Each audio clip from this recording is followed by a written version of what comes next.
c'est vraiment variable selon chaque personne. Bon, il y a quelques attentes qui sont communes.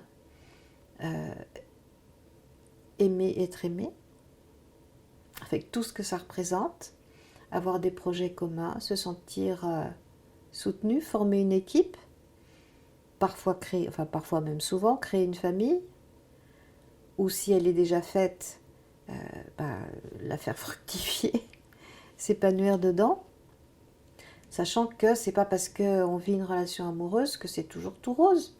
C'est pas simple de vivre à deux.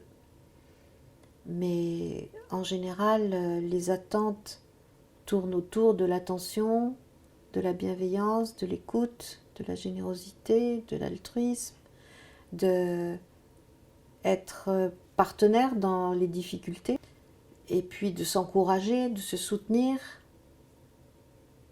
de vouloir aider l'autre à évoluer et réciproquement, d'accepter les changements, parce qu'on n'est pas la même personne à 20 ans, à 40, à 60, etc.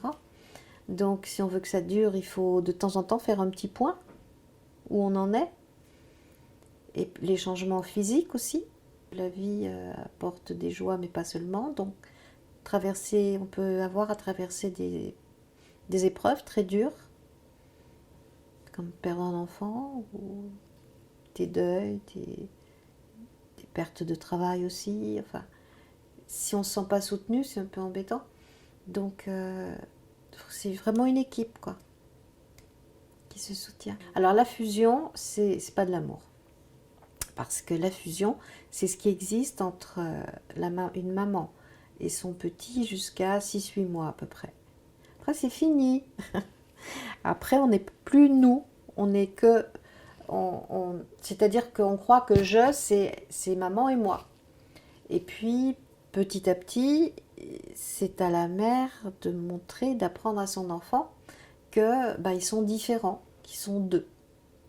Et alors, dans le couple, c'est encore pire que ça, si j'ose dire, parce que 1 et 1 égale 3. Il y a je, il y a tu, et puis il y a nous. Et comme un tabouret, il ne peut pas tenir bien en place s'il n'y a pas 3 pieds, je a son espace avec certains amis, certaines activités. Pareil pour tu, pour que nous soient contents de se retrouver. Donc la fusion, c'est pas de l'amour. C'est un besoin. Alors là, on est dans la dépendance affective pathologique. Complètement. Parce que dire toi et moi, on ne fait qu'un, c'est ce qu'il y a dans les contes de fées. Les curent heureux, ils eurent beaucoup d'enfants, mais on ne dit pas comment ils se traitent. Hein? C'est pas de l'amour, ça. Au contraire, le véritable amour, c'est 2 adultes qui arrivent avec leur histoire. Donc c'est difficile de faire aussi coïncider 2 histoires, parfois très très différentes, des cultures différentes, etc. Et c'est un vrai boulot. Moi, je dis que c'est un bail à renouveler tous les matins, ou disons tous les lundis matins.